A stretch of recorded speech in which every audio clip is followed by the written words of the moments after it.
Welcome, everyone. Thank you for coming to this session. This is Introduction to GraphQL, and we'll also talk about AWS AppSync. I'm super excited to talk to you guys about GraphQL.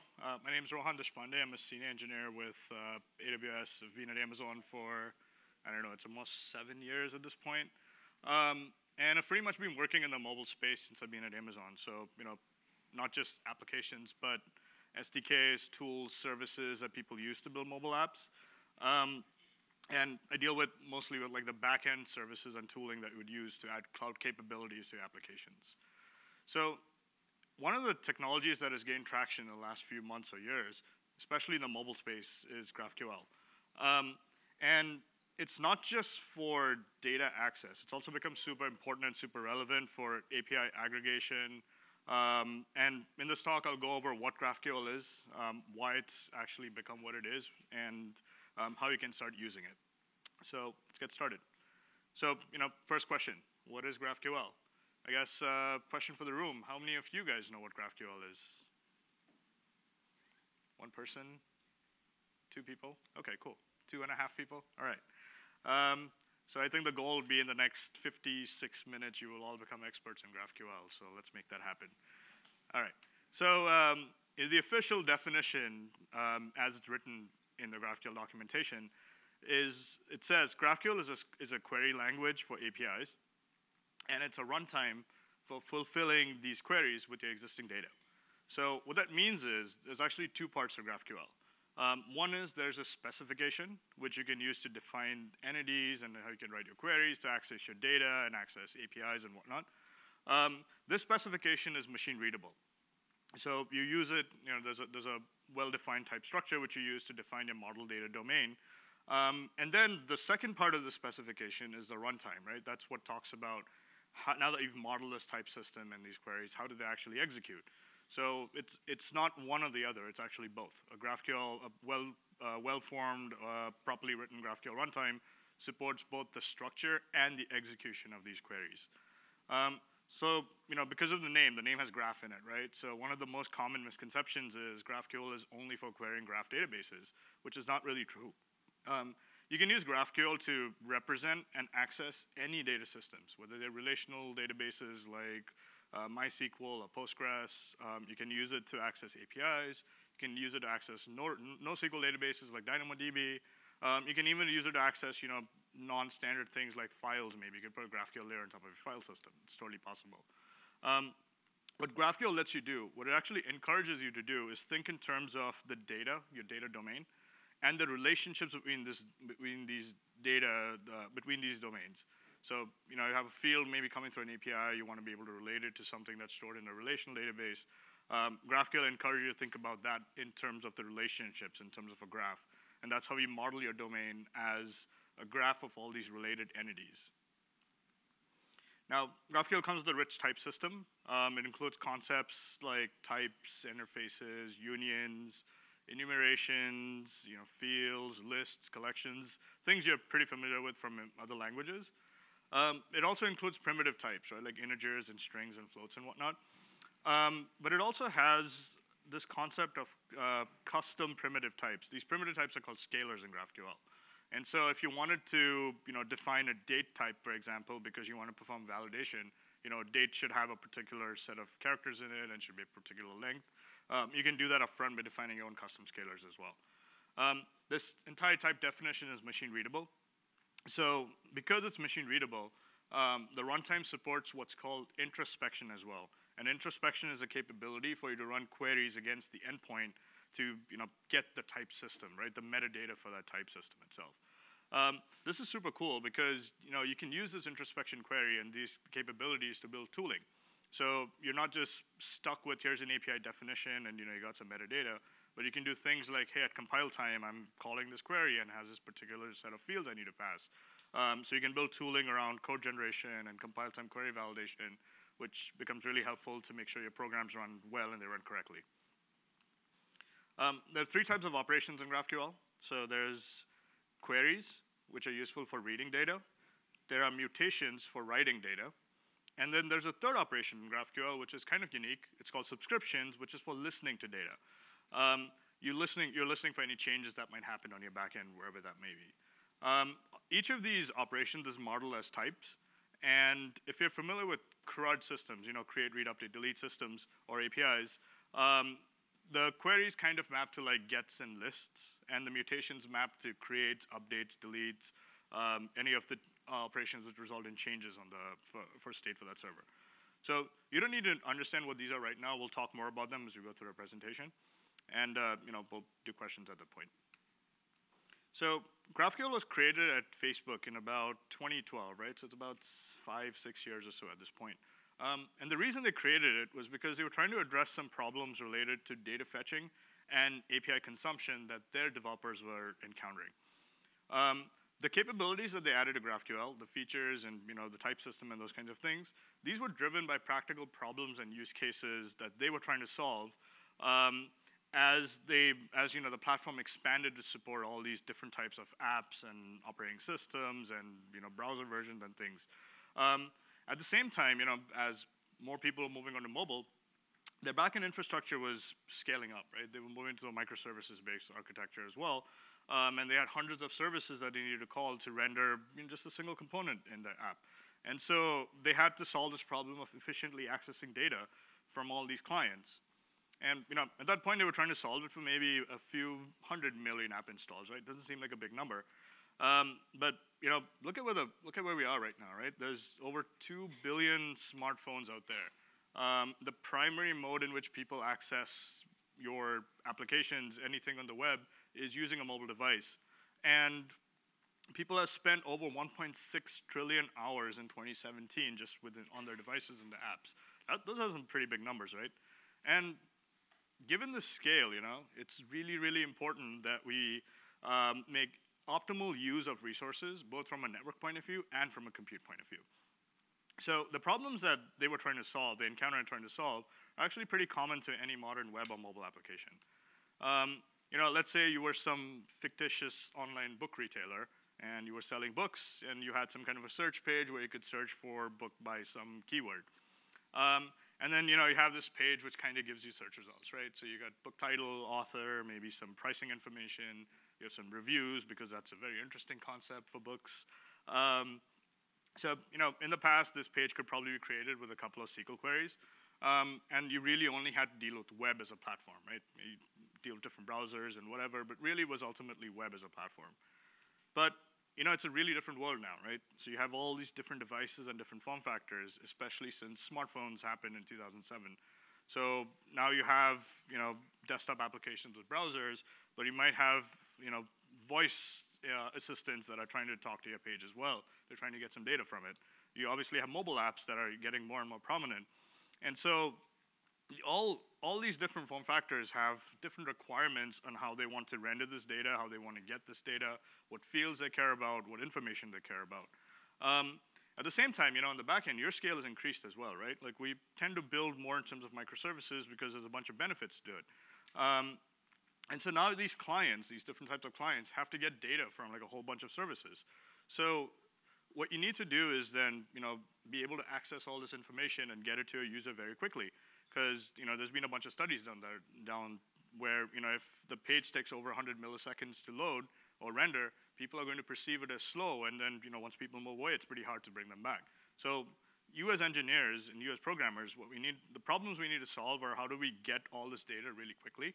And how do we get it efficiently so we can make this information available to our customers and users across all these platforms? So we do need to solve for like the complexity of serving this content. And there's been REST has been great, right? REST has been around for almost 20 years at this point, but it has some limitations. And it's a very tried and tested solution. It's got some well-established design and architectural patterns, and these are really, really well adopted. And it's not going to go away at any point, right? It's not like it's a one or the other. But given the requirements we have right now, especially with all these different form factors that we have to support, it's almost like it's time for a new philosophy for building some of these backend APIs. The challenges that we face when managing this kind of application data there's 4 main challenges actually at this point. There's data requirements, because you have different data requirements across devices, and they become exponentially harder when users start sharing the device, sharing their data across all these devices. There are other users that want instant access to their content, and then they also want their content available offline, right? That's pretty important. Like, if you're on a plane and you can't access your photos, you probably wouldn't be very happy with that application or that experience. But not only that, they also want the data to be automatically synchronized when the network becomes available. So you don't just want your Photos app to be available offline, you also want to keep adding photos to it and making edits. And then when you come back online, you want it to automatically synchronize to maybe the cloud or to other devices that are interested in it. And finally, we want to build for success, right? Which, you never know when an app's going to take off and get really, really popular. So you need to plan for how big can I get, how fast can I get that big? And so we need to make sure our backends can scale as the applications grow and as the usage grows. So this turns into a very hard distributed systems problem because, scaling up infrastructure is not a very trivial exercise. So given all these problems, why GraphQL, right? There's tons of options out there. REST is tried and proven. What does GraphQL bring that's unique, and why does it have these specific capabilities that can help us solve problems? So before we get into that, just really quickly, I want to summarize how traditional data fetching would work, right? So typically what you do is you stand up a REST endpoint, you send up a REST API which has a bunch of endpoints, and then if your app wanted to get some of this information, you would make a bunch of calls here. So for example, let's say this is a blog post application which has blog posts, and maybe there's some comments attached to each of the posts. Classically, what you would do in this case is you would make a call to the posts endpoint, you would get a list of IDs, and then you would iterate through each of those IDs, getting more detail about the post, and then you would get a list of comments for each of those posts, and then iterate through that, right? So you would end up with an n⁻³ kind of loop. REST is great because it's trivial to set up. We all know how HTTP works at this point, so there's a bunch of tools out there. But there's some problems with this kind of a structure as well, right? One is modeling the relationships. So blog to post to comments, that's a tree structure you have to model. If you had information you wanted to get that was in a slightly different format, how would you do that with that same kind of an endpoint? How do you support ordering? How do you support pagination? Because if you have 1 million blog posts, you can't really get 1 million blog posts and then throw away the information you want, right? You only want to get what is useful to the user at that point. And then how do you deal with changes for that data? So let's go back to our online bookseller example and look into search page. And let's try and understand, using this example, why GraphQL has the concepts that it does. So this is a fairly non-trivial page, which is getting data from some a heterogeneous set of data sources, right? Some of the information is probably coming from a NoSQL table called books in this case. Some of the inventory information is coming from probably a much more legacy database, which is relational. And then maybe the reviews are coming through a third-party API because they have all kinds of spam detection and filtering and whatnot, right? So you're getting all this data to build this page from 3 different sources, and you need to get this data fast. So each data source, right, the NoSQL store, the SQL store, the HTTP API, they have their own way of representing the structure of this data, and they define how clients should interact with this data. So if it's NoSQL, I would probably use some kind of an SDK. If it's relational, I'll probably use like a JDBC, ODBC connection.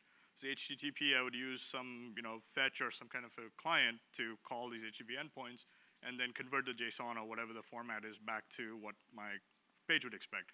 So now, what my client needs to do is need to be aware of all these different technologies and then be able to interact with them and translate them to the format it expects to show this data out to the user. So what we actually need is some way to represent these data structures, defined by these downstream systems in a common format, so that clients don't need to understand and incorporate each and every one of these data technologies. And that's why GraphQL has a type system. So this lets you define the shape of the data, as well as define the way you would access this data. All right, so we've got a type system. We've been able to abstract away all these sources. Next thing we want is our customers to be able to search for books to give us back this page, right?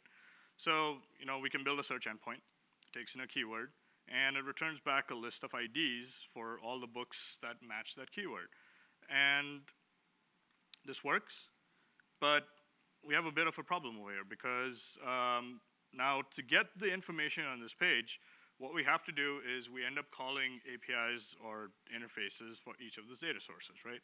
So for the book information, we'll call the NoSQL table with whatever its source is. For reviews, we'll call the HTTP endpoint, get some more information back over there. For the inventory information, because there's 2 levels we're getting over there, we make 2 calls.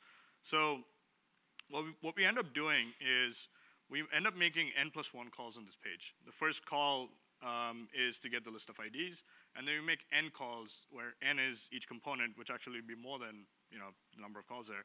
But you'll end up making n calls just to get all the information you need to show this and to build this page. While that works, it gets really complex as your page gets bigger and you have more information there. The first problem we have is page load latency, because you're making n+1 calls to build a page. The second is you have this risk of any of these calls failing, right? So what do you do if, the first book information renders, but while you're rendering the second book, maybe one of those inventory calls fails, and then you don't get that information. Do you retry? Do you ignore it? If you retry, you increase latency, right? Because you're continuing and making the call again, and it takes more time. So ultimately, what this also results in is increasing your page complexity. You got to write all this code to handle failures and whatnot as well. The reason we make all these calls is because each single call, the one call we made to get the list of books, doesn't give us all the information we need. So this problem is called underfetching, because you're not getting all the data we expect in a single call. So how do we fix it? Well, why don't we just let that search call we had return back all the information we needed for that page, right? So, in the results, we get back everything we expect on that page. We have the ID, the title, author, pricing information, everything. So now what we've done is we've taken this orchestration problem that was happening on the client, pushed it to the server, which is a lot more reliable, and the server can make all these calls faster. So now a client can just call a single endpoint, gets all the information we need, and we're good to go. Page loads really fast. We've actually introduced a new problem over here. If I build a search view that's rendering this information for a different form factor, maybe it's a different browser, maybe it's for a mobile app, different interface, we might now be getting fields that are just unnecessary for that form factor, right? So let's say I was doing a voice assistant command, which is calling my endpoint, and really the only thing the voice assistant cares about is just read the titles of the books, right? If it calls the same endpoint, we're returning back, item, sub-item information, and quantities, and review information, which it doesn't really care about or need to know about. So what we're doing now is we're wasting bandwidth and we're wasting compute, because on the server side, we're making all these calls, which the client will just throw away then, right? There's no point to that data. So let's try and solve for that. Instead of having a separate endpoint that returns app-specific data, actually, why don't we just set up a separate endpoint that returns specific data for that form factor? So, for the voice assistant, maybe we'll have a search to endpoint that gives us back just the structure that this form factor needs, that this voice command needs. So, instead of returning back information that was useful for the front end, we've now got a second API which returns back just the things that a form factor needs. So this works, but this again isn't an ideal situation, because what happens as you evolve that application to the next version, right? Your product manager comes in and says, hey, you know what, over here we actually want to display some more inventory information. But we have all these old clients out there that we can't really update, so I probably need you to set up another endpoint which is backwards compatible or whatever, and then only new clients will call this. So now you're stuck supporting multiple endpoints. And this problem grows as you expand across form factors and OS versions and whatnot, because you'll end up with having many endpoints all serving pretty much the same data, but just returning back data in like a slightly different shape and different format that's specific to that platform and that version. So with existing technology, you can't easily customize the data coming back from these endpoints without creating wrappers or additional endpoints per type of app version platform. There's many combinations over there. So this problem is called overfetching, because now what we're doing is we're returning back more data than any of those platforms need. And this problem gets worse as the application evolves. So what we really want are 3 things. We want the ability to get access to this data through a single endpoint, right? So as the app increases, as the app scales up, we don't need to support multiple endpoints. We want to get this information in a single request, and we want to get exactly the fields that I asked for, right? No matter what the version is, I would just want to get just the fields I'm asking for. and let's term this exact fetching, because what we're saying is the client should be able to get back exactly what he wants for.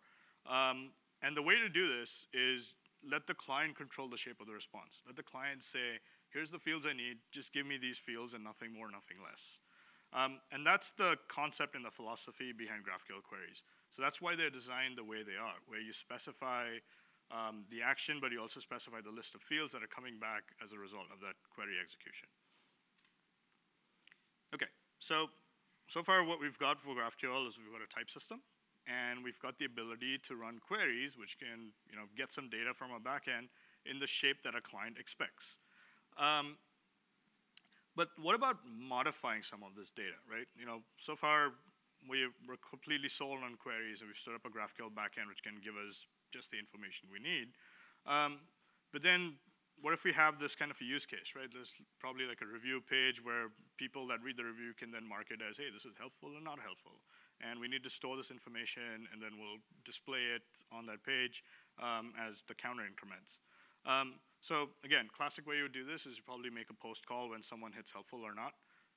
Call your backend, you would increment a counter over there, and then your client runs a GraphQL query which says, okay, now give me the counter for all these reviews for this particular review, and tell me which ones are helpful, right? And the client's doing the right thing. It's making a query, asking for just the field it needs, and the server returns back exactly that field. But we've gone back to the same n+1 problem here. We're making n+1 calls, 2 calls, right? We're making a call which changes state, and then we make a follow-up call, which we then use to get the result of that state. So can we optimize here? So instead of making 2 calls, what if we just made a single call here, which GraphQL can handle? The server can apply the changes that the call expects, and then runs the query that we specify and gives us the fields back, right? So we've collapsed the write operation, the post, and the query into a single GraphQL concept called mutation.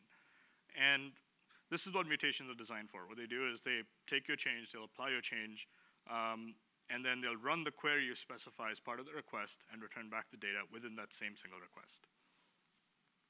And there's one more use case that's actually very relevant to modern apps, right? We want the ability for liveness to make the app look like it's alive. Things are changing without us having to force the user to explicitly request for any data out there. So let's say, on this, again, going back to the reviews widget, let's say we have a count of total number of reviews and stars and whatnot, and we wanted this counter to increment automatically anytime anyone changes the stars or whatever on that review. So typical implementation would be you run a query, and you wait, you run it again, and you wait, and you run it again. And we're good internet citizens, so we implement exponential backoff and jitter and all the fun stuff, and we wait again. And we keep polling, right? We continue polling. We make these requests using GraphQL queries, and we do it over and over again over a period of time, basically forever while the app is alive, because we want to know what the latest value is for that little widget out there.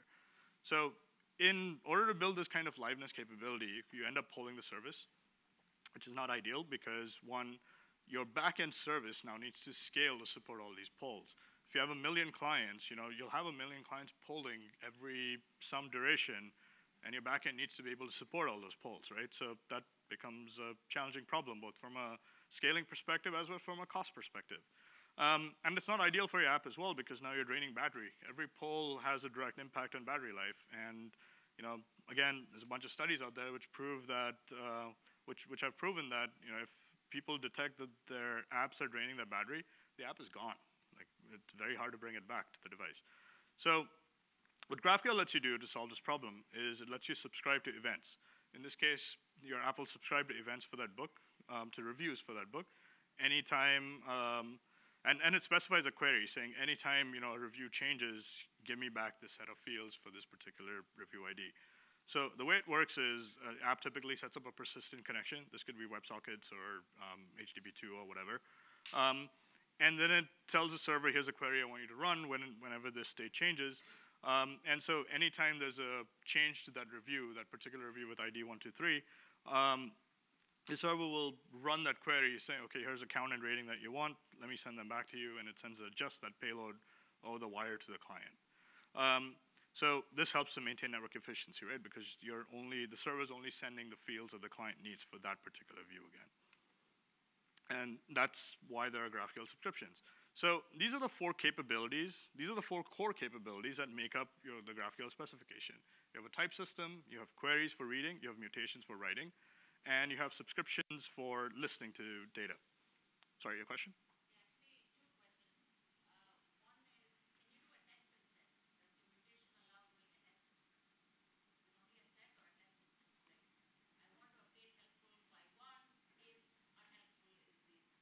Yeah, so your question is, can you do a test instead? So a mutation only defines writing. The implementation's up to you. We'll get to that later in the presentation. The test instead will really depend on your backend data source, right? If it's NoSQL, if it's DynamoDB, we would use atomic counters. If it was a relational story, we'd probably do a transactional update or something in that case. Again, that's your implementation. The mutation doesn't care. It just says, here's the right behavior, and I'm going to execute the right behavior.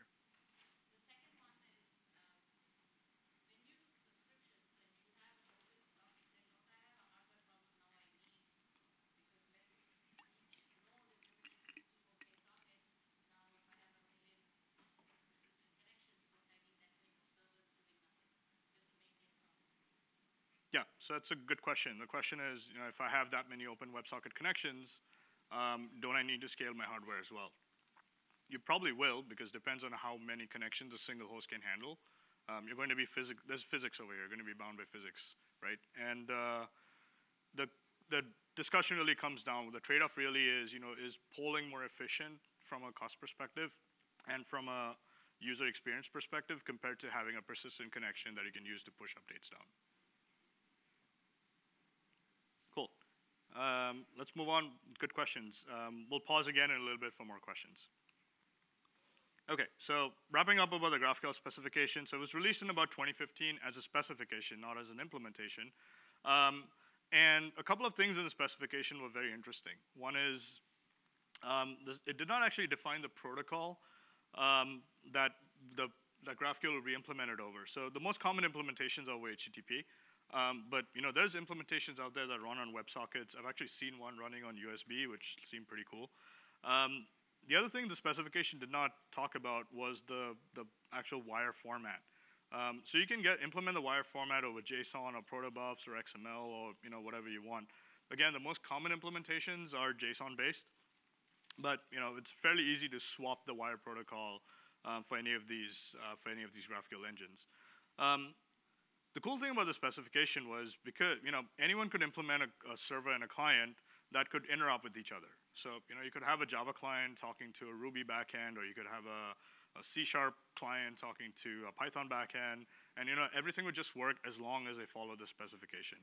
So this was pretty intriguing to a lot of companies, especially because they were scaling up and they were scaling out their microservice backends, and hence it gained momentum and adoption as a viable approach for implementing your APIs. So summarize the features of GraphQL. It's a strong type. It's a strong type specification, so you have a type system. Because it's strong type, which you can use to represent entities and operations, it's machine readable. Because of which you can build tooling and code generation capabilities using the introspection. It has queries, mutations, and subscriptions for reading, writing, and for listening to data. It's transport agnostic, so you can implement it in whatever protocol you want. And finally, the client specifies the shape of the response, which makes it very efficient over the wire because it only sends the bits that it needs to that the client requests over the wire. All right, so we've looked at what GraphQL is, so let's look at how we can build a GraphQL API for this online bookstore we've been talking about. So setting up the problem again, right? We have customers who are accessing our bookstore from various devices. There's desktop apps, there's skills, there's mobile apps, and the data is coming from a whole bunch of services in the back end. The skill may ask, all it really needs is a question like, hey, is this book available? That's a very simple question. All it needs is a simple answer back here. But your desktop application might be a little more full-featured. It can do searches, you can view reviews. It may have admin functionality where someone can manage inventory or manage reviews, for admin users. And your mobile app might be more consumer-facing, right? You can only search for books and view reviews, so fairly limited in scope. So let's build a GraphQL API so that each of these clients can use to just get the data they want. So let's start with the NoSQL table, the DynamoDB table, for example. This is kind of the structure, where we're using to model the books, right? We have an ID, which is unique for the book. We have a title, we have an author, we probably have a date created. So in GraphQL, the way you would model this is with a type, and we would call it type book, which is our book entity in this case. The type is the identifier for this kind of this entity we're defining in GraphQL, and the name is the book. So you have the identifier, and you have the name of that, whatever that entity is. And then we have the unique identifier, UUID. Let's add that as the first field in here. The capital ID is a concept in GraphQL that means this is a unique identifier. Ultimately, it results in a string. This is useful from a code generation point of view because your tools can go, okay, I know now this is an identifier. It's a pretty well-known convention to mark identity fields with a cap ID. The UID is called the field in this case, so you'll keep adding a bunch of fields here. And then the type of the field is the ID in this case. So looking at this slide, there's a couple of things here. One is, you see the things within the curly braces.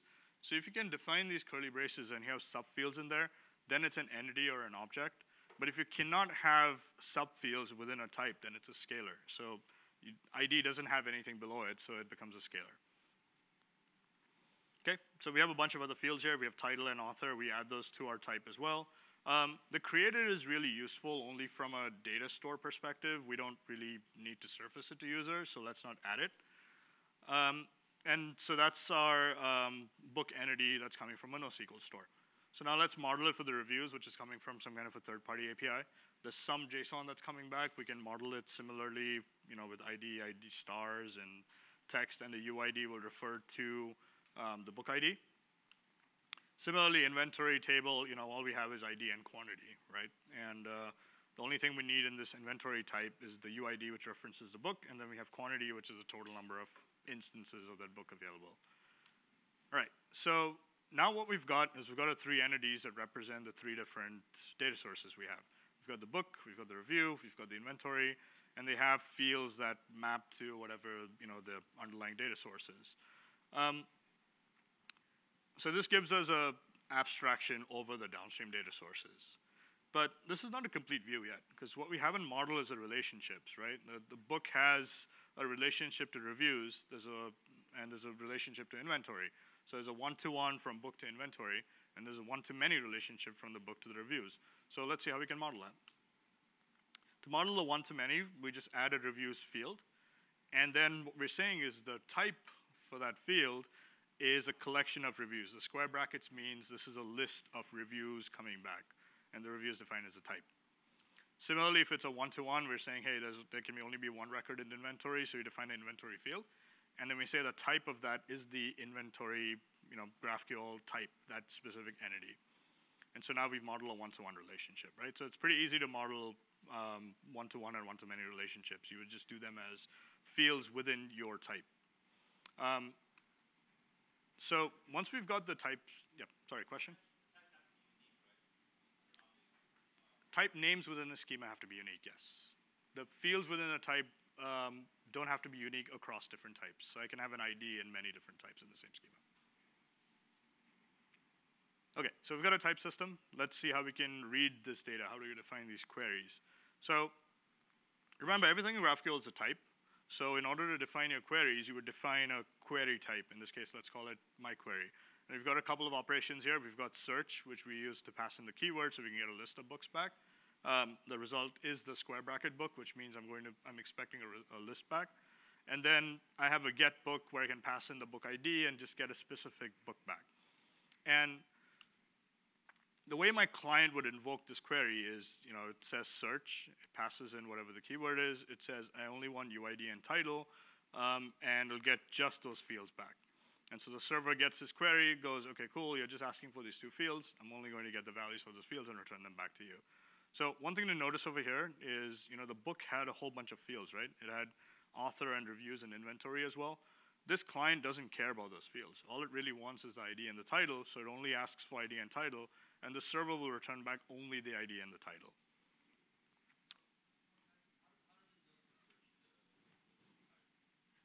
We'll get to that. Hold that question.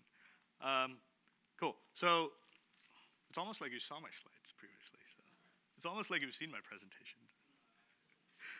Cool. Right, so let's look at another case, another query, which is a get book, which is getting back a specific field. In this case, we want to get a little more information because we might be on like a detail page or something. So for reviews, we want to get, here, give me the identifier, give me the whatever the review text is, give me the number of stars, and for inventory, give me the quantity. If you look at the left-hand side, these types also have these UID fields which refer to books, right? But in this case, we're getting all this information within the same query. So getting that UID in 3 different places is redundant. We're just wasting network bandwidth. So we don't need to ask for it. And the server will not return that value for us. So we'll just get back again the fields we expect in this case. Okay, so that's kind of how queries work. Now, if we want to write data, we're defining a mutation. Again, define a type. And let's say we have an operation to add a star to a review. We're specifying the number of stars. So again, this works very similarly to how queries work. Ultimately, everything in GraphQL is actually a query. Like the way the runtime works is everything is defined as a query. It's just the keywords, the query or the mutation keyword that tells you whether this is read-only or read-write or if it's a subscription. So add star, again, all we're saying is add one more star to this review and giving back the number of stars. Server just runs that one change and give you back just the field you expect. And then for listening for data, again, define a type for subscriptions. In this case, what we care about is I want to listen to any reviews that are added to this particular book, and I want to get back the review object. So the client in this case will issue a query saying, okay, I am interested in reviews for book ID A123, and I only want ID, I want the review ID, and I want a number of stars back. And then it goes and establishes this long-lived persistent connection to your GraphQL endpoint. And so what the server does is anytime a review is changed for that particular ID, for book ID 123, it'll run that query saying, okay, I just want ID and review ID and stars, whatever they are, and it'll return them back as a single payload back to the client. So in this case, we'll have 2 messages because there's probably 2 reviews placed on that book. Okay, so we put all these together, right? We've got our type system, and we've got our queries, mutations, and subscriptions, again, modeled as types.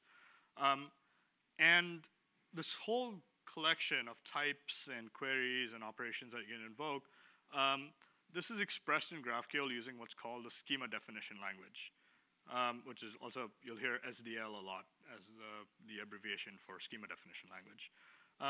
So the SDL is the complete machine-readable description of these entities that make up your GraphQL API and the operations that can be invoked on your API.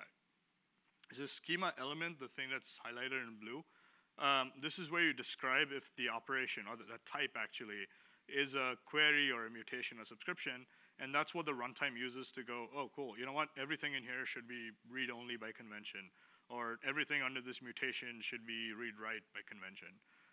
Everything under subscription means there's a listener in there somewhere. So these are the schema element forms the root of your GraphQL object graph, and so that's how the runtime figures out, what type of operation you're trying to execute when you actually make that query to the server. Okay, so you take your schema, so we model our types and model operations, we apply them to our GraphQL endpoint, and we should be good at this point, right? We've got a functioning GraphQL API. Well, not quite. I think I know what you're going to ask, but not quite. How does the runtime actually know, what query, how are these queries executed, right? So if I actually say search book, how does it know that, there's this book stored in DynamoDB and there's this data coming from this relational table?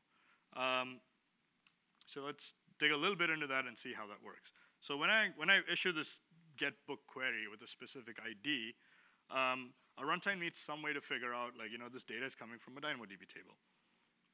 The way you actually express that, the way you provide that information to the runtime is through what's called a resolver. Think of it as a function that you write. It's actually code that you write. So what you do is you provide a resolver to the runtime, and you say, whenever someone's requesting this field or trying to run this query or this operation, here's the code I want you to run, which knows how to interact with the downstream data source, gets whatever data it needs, and then the runtime goes, okay, cool, I got this, let me transform this over to whatever the GraphQL is, and I'll give you back just the information you need. So the resolver is implemented. It's code in any language you prefer, you write. This is actually where GraphQL differs from ORMs, because what ORMs are object relational mappers. What they try and do is you'll define your domain as a bunch of domain objects, and then it does whatever to generate SQL for you that will then execute, right? GraphQL doesn't generate any SQL or any downstream operations for you. That's completely up to you. You get to implement as you want. For example, if you wanted to do batching, you could implement this as a batch operation instead of a single operation. So you're in complete control of what actually does get executed by your GraphQL runtime. So did I answer your question?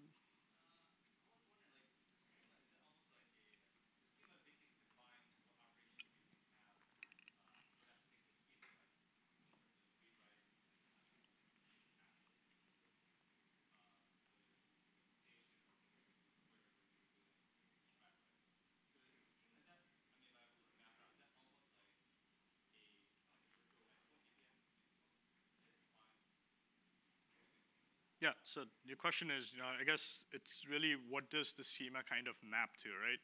So yeah, the schema is not a sub endpoint. It's actually the types and the operations that endpoint supports. So if you're familiar with REST, you write a Swagger document typically, right? Which has like /post or whatever the endpoint might be. In this case, let's say we probably have a /books endpoint. Instead of modeling it as a bunch of resources, independent resources, you model your API as types. You have that relationship between the types, so like books and reviews and inventory, that's the relationship you model. And then you're saying, here's an operation I can perform across this graph, which is search, I'm querying the graph, or I'm calling get book with a particular ID, which is going to return back a specific node in the graph for me. So that's kind of how you want to think about GraphQL.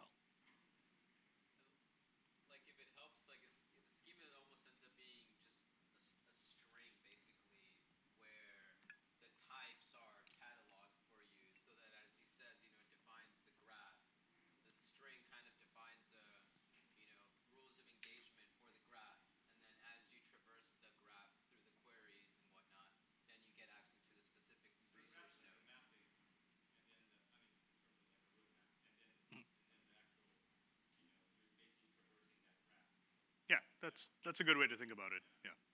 Well, I think it'll probably get a little more clear once we actually look at an actual schema and build one. So hold on till we get there. It's supposed to be the next session, but I'm going to see if we can actually build one really quickly as part of this talk as well. Okay. Yeah.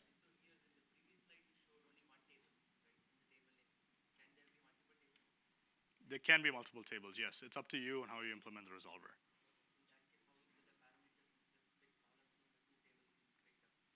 It's ultimately a function. So if there are multiple parameters, you define the signature of the method, what needs to be passed in, and you can modify your schema to pass in the fields. On the outbound side, you have to adhere to what the runtime would expect from a contract perspective, right? If you're saying multiple values are coming back, you have to make sure they come back in a format that runtime can understand. Okay? Okay, so let's dig into the schema really quickly. So, we wrote this getBook resolver, which knows how to talk to Dynamo. It's a single ID in this case. We'll attach it to this field. In GraphQL, the way you attach resolvers to fields really ultimately reduces down to a dictionary somewhere as a type and field, and the value is a resolver you execute. Attach it to it, so now our runtime knows whenever I call getBook, this is the resolver needs to run, which knows how to talk to DynamoDB and get some results back. And so that's how resolvers would work in this case. There's a couple of the fields in book, right? We had reviews and inventory, which weren't coming from the DynamoDB table. So reviews came from this HTTP endpoint, and inventory came from a relational database. Obviously, if I call getBook and it only knows how to talk to DynamoDB, we're not going to get any values back for those fields.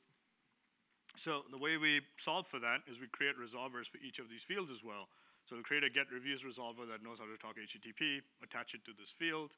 Similarly, we'll create an inventory resolver that knows how to talk relational, attach it to the inventory field. So now whenever I issue my getBook query, the runtime will know, okay, I need to run these resolvers and I need to get this data back for you. So resolvers can be attached to any field in GraphQL, not just the operation types you define. So it's not just on the getBook.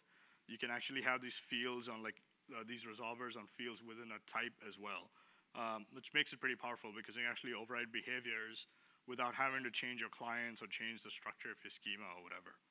So the key takeaway, I think, is remember, every field in GraphQL is a function, as in it's a resolver. You can attach behaviors and code to any field to override any behaviors anywhere at any point in time in the GraphQL runtime. So this is digging a little deep into how the GraphQL engine actually executes queries. This is a very simplified view, but hopefully this will kind of illustrate the point, and you guys will understand how these things actually work. So when I call getBook, I'm saying here's a bunch of fields that I want, right? I'm saying I want UID, I want title, I want reviews, which has its own subset of fields. I want inventory, which has a quantity coming back.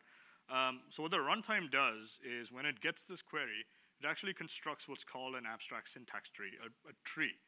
And it goes, okay, this getBook is a bunch of fields at the same level, so ID, title, reviews, and inventory at the same level.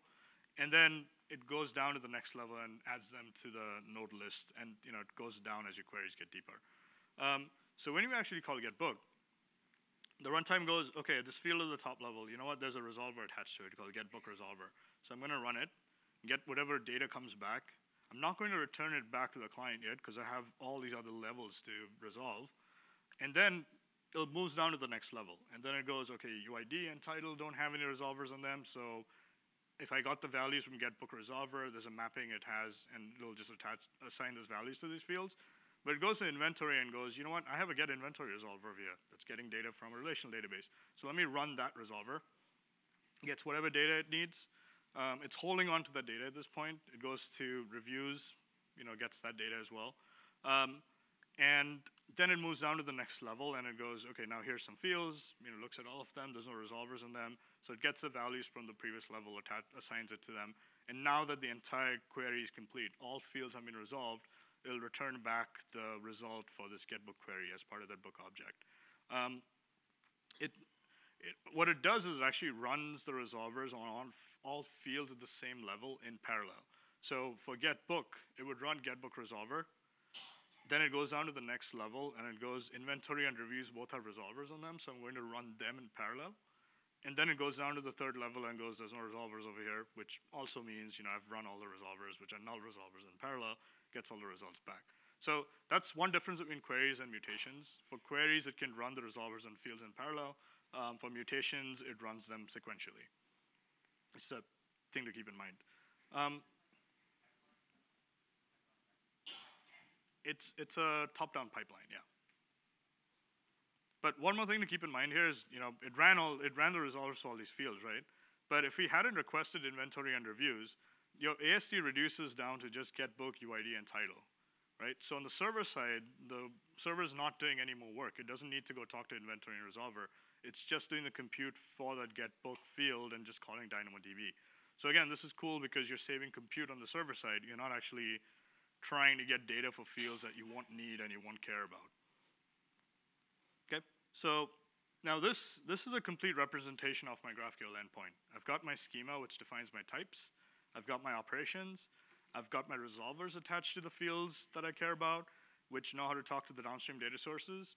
And now my clients can abstract away, the complexity of the backend, and they can just talk GraphQL, while my server now knows how to get the data from all these different fields. And so, we've talked about building getBook over here. We had a bunch of other operations. We had search. We had the mutations. Please, for you guys, I guess, build it as part of homework. And when you get your feedback request, send it to me, and I'll grade you. And then, the best person will win a piece of candy, I guess. So, cool. All right. So, pretty exciting, right? GraphQL seems cool. Is anyone going to jump over and use it now? Question?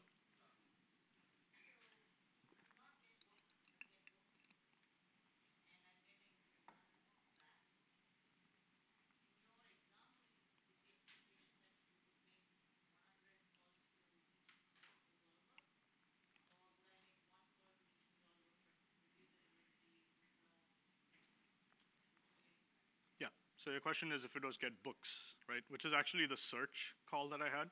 In that case, the expectation would be that my resolver, the implementation I had, would handle a batch of IDs or something coming in, and I would go talk to my downstream.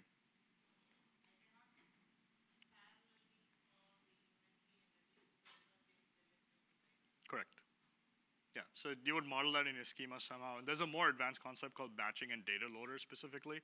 Data loader is what will actually help the runtime batch these calls as well to the downstream. I can talk to you more offline. It's actually a fairly advanced concept for this talk.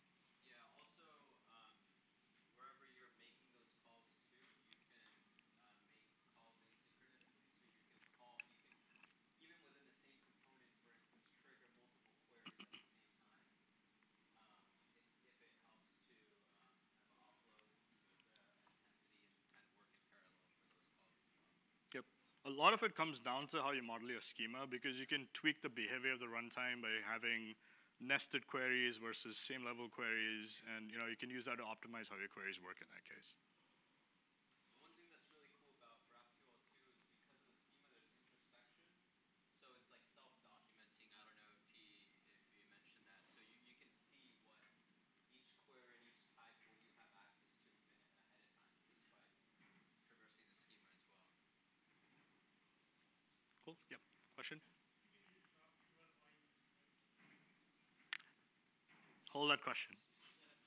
That's a very controversial question. So, all right. So let's first talk about running GraphQL, right? Let's say you want to run GraphQL. You're pretty excited about some of the capabilities it has. So obviously the question is, do I run my own? Because it's pretty easy to pick one of these GraphQL runtimes and run them yourself.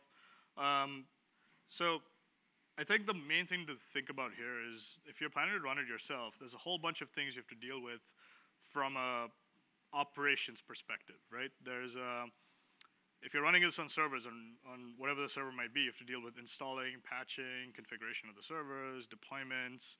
You have to think about high availability and scaling, as you scale up for traffic, scale down when traffic goes away. There's a lot of undifferentiated heavy lifting over here, right? There's a few of the considerations when you're running your own GraphQL server. These are specific to GraphQL. First one is security. Now, standard practice is we do endpoint level security, right? Can I call an endpoint or not? But GraphQL has this concept of resolvers as well, right? This is where the actual code lives and runs that talks to your data sources. So how do you implement security at the resolver level, especially because it's executing as a graph? And you could nest fields, like if you're doing a friend-to-friend-friend list, how do you guarantee that, you don't accidentally have some kind of a loophole where someone who shouldn't see a friend is able to get access to a friend? So that becomes a very complex thing to solve within GraphQL. The other is the concept of what's called partial fulfillment. From a GraphQL engine perspective, you return back a bunch of fields, but for whatever reason, if you, as a caller, cannot get the data for that field, you get a null value back, or you should get a null value back. So implementing that behavior in your resolver is again, a fairly complex undertaking. Then you have to deal with things like nested queries, right? Like, what if I issue a query like this, which is, give me a list of friends, of friends, of friends, of friends, and you just keep going on and on. This query can very quickly explode into a very large exponential problem that your server has to handle.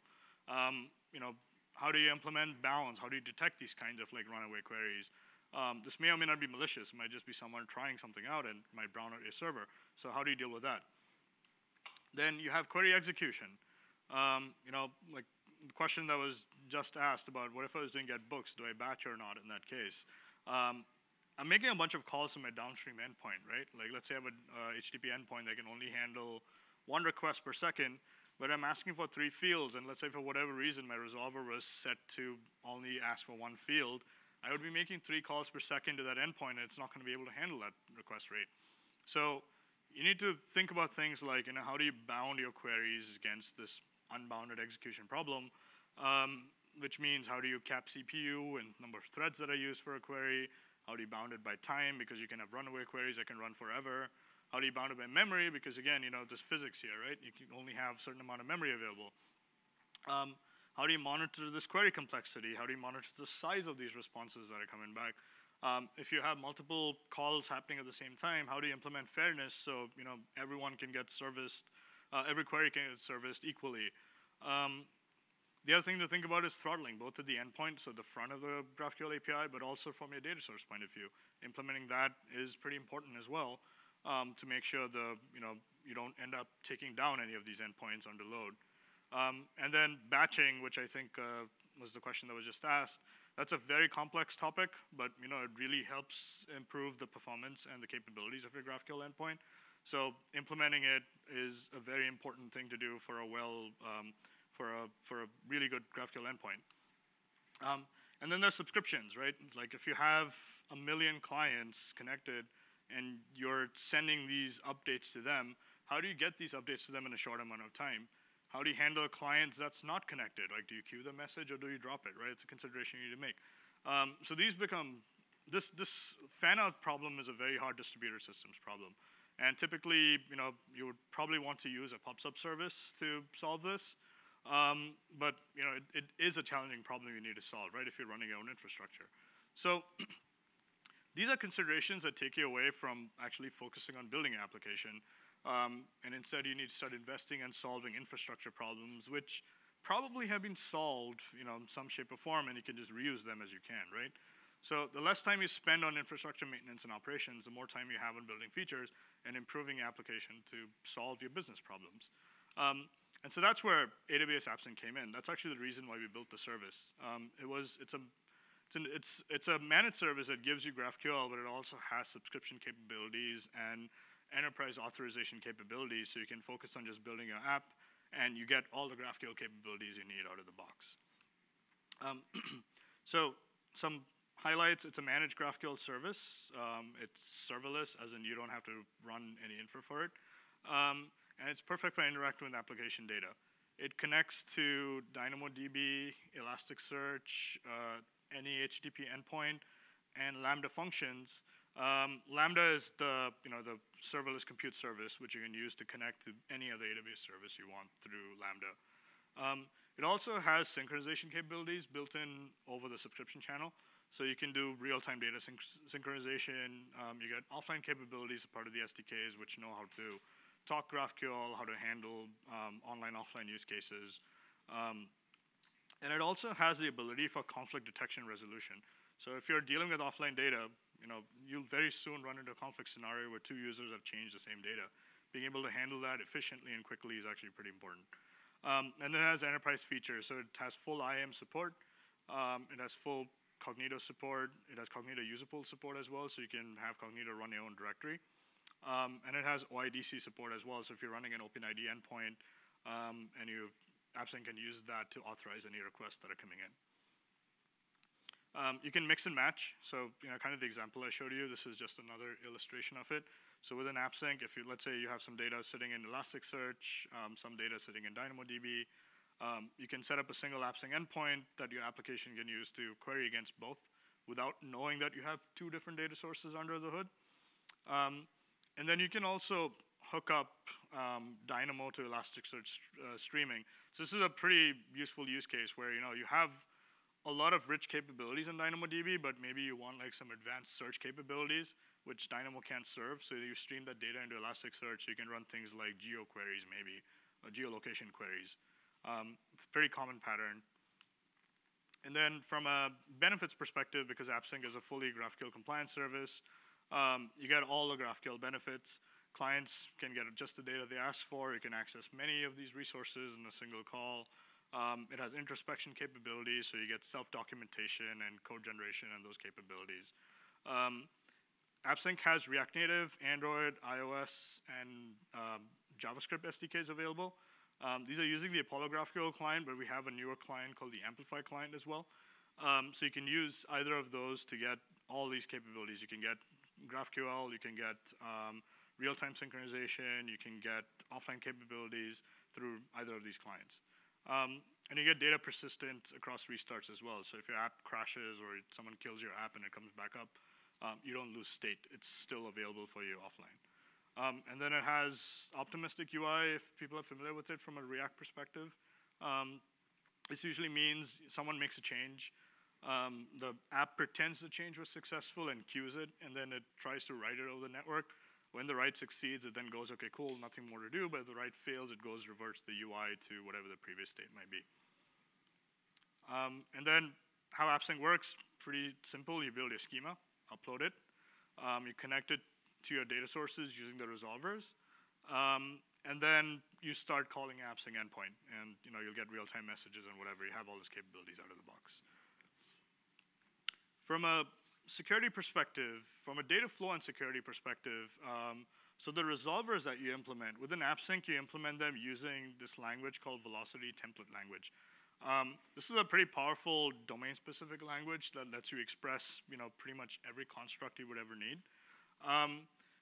One really cool thing about it is you write your VTL. So you actually can break it up into two parts. You can break it up into the request template, and you break it up into the response template.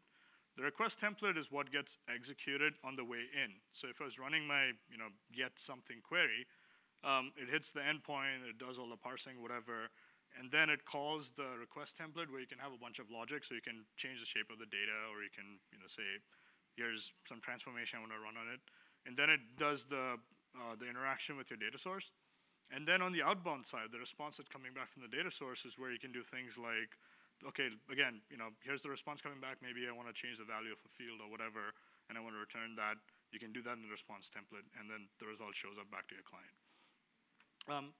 The templates, the VTL, the mapping templates or resolvers are actually very useful because they give you an important capability, fine-grained access control. So the resolver level authorization I was talking about, you can implement this in the resolvers itself, where you can do checks like, you can do access control checks like, there's a couple of examples here. You can do like, hey, is user in a group, or is user name equal to this, or is a certain field set, or does the user belong to this context? These are checks you can do as part of the resolver templates to determine if you want to return back values or not.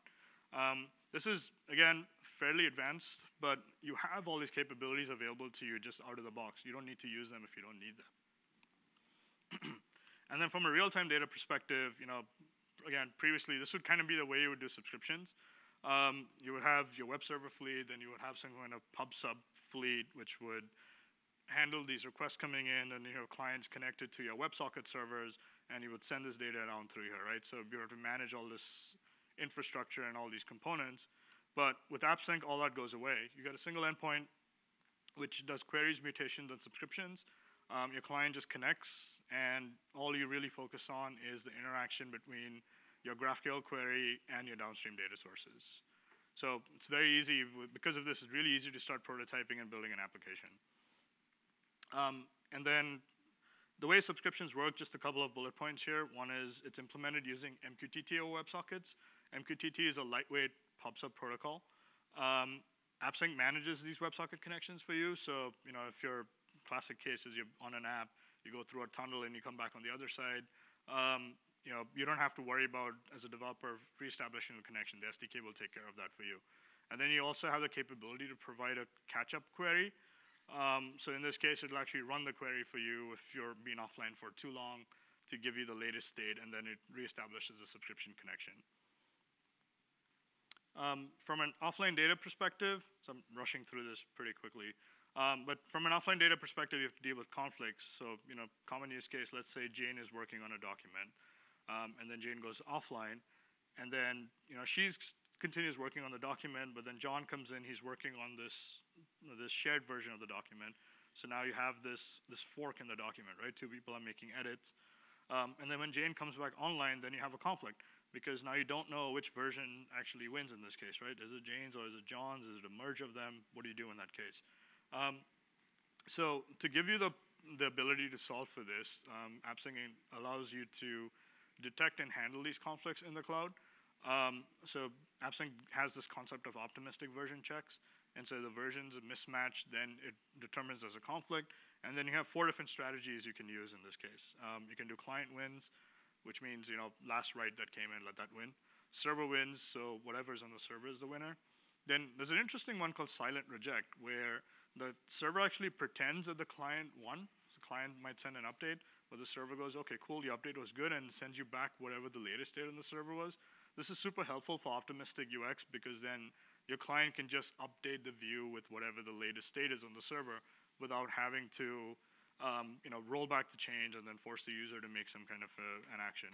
And if these strategies aren't good enough, it also allows you to just plug into a custom Lambda function you can run for doing conflict resolution. So it'll pass in all the context you need, and you decide what should actually be the winner of that conflict scenario. And then on the client side, you can also have AppSync say there's a conflict, deal with it, and you can have the end user decide what they want to do in that case. From a client perspective, AppSync doesn't have its own client database. It uses whatever the platform provides. So if local storage for web, async for React Native, and then SQLite on the native platforms. This means you don't have to learn yet another data storage technology. It's really just know the GraphQL, and you get these offline capabilities available to you out of the box. You can preload the database, and then the offline client is, you can configure it to handle, it's bandwidth aware. So you can have it transmit data only when it's on Wi-Fi. You can do Wi-Fi and cellular, and so you have control over how the synchronization might work from a network perspective as well. From a tooling point of view, I think the best tool out there right now is the AWS Amplify library and the CLI. Amplify lets you it lets you create a GraphQL endpoint, manage your GraphQL resolvers. It actually lets you build a GraphQL endpoint really, really quickly without actually having to write resolvers or anything of that sort. So if you look at this, it's got this capability called the GraphQL transformer. So if you look at the type post, and it's got these little things on them, right? Those things are called directives. This, what is it, like 8 lines, 7 lines of code? This will actually transform through this Amplify GraphQL transformer into about 300 or 400 lines of CloudFormation and probably another 300-400 lines of resolver logic, which you don't have to write. The at model just means this is DynamoDB, so this will actually construct a full CRUD API for you that can talk to DynamoDB and build the schema, set up the endpoint, gives you all the capabilities you need so you can really just focus on the app again. So we can probably do a quick demo on this, but I think we're a little bit over time, so let's wrap this up, and we can do that offline. Cool. So we'll skip this for now. And then I think the question I heard a little while ago, REST versus GraphQL. Should I use GraphQL for everything, or should I use REST for everything, or what's the right thing to do? REST and GraphQL are complementary. If you read all the material on the internet, it seems like you have to make a choice. You don't have to make a choice. You can use REST and GraphQL together. You can put GraphQL in front of REST endpoints. You can put a REST endpoint in front of GraphQL endpoints. Pick what you think is the right tool for the right job. Here's some guidance on when you might prefer REST versus when you might prefer GraphQL. Now, this doesn't mean these are hard and fast rules. Of course, I've actually seen a GraphQL endpoint which people use to upload giant blobs to S3. Not sure if that's the right thing to do. But at the same time, I've seen a GraphQL endpoint which all it does is just return back a single hard-coded value, which again, I'm like, okay, cool, I guess it works for you. But use this as a guidance. You don't have to pick and choose. You can mix and match. It's actually fairly easy to transition from GraphQL to REST. So you can start with GraphQL. You can decide this endpoint doesn't work for me. Let me go stand up a RESTful endpoint. You can have a bunch of REST endpoints. You can build an abstraction layer in GraphQL on top of them. But that doesn't mean your clients have to talk on the GraphQL. You can choose maybe for whatever reason to call the RESTful endpoint directly as well. So it really just depends on the use case. This GraphQL is another tool that you have access to. So evaluate it, use it, and ultimately what matters is the experience you build for your customers, so see which one really works well for you. All right, so we looked at what is GraphQL. We covered why it was created. We looked at a little bit at how to build a GraphQL API. We looked at how you can operate a GraphQL API in production. And we have not built a GraphQL API, but we will in a few minutes.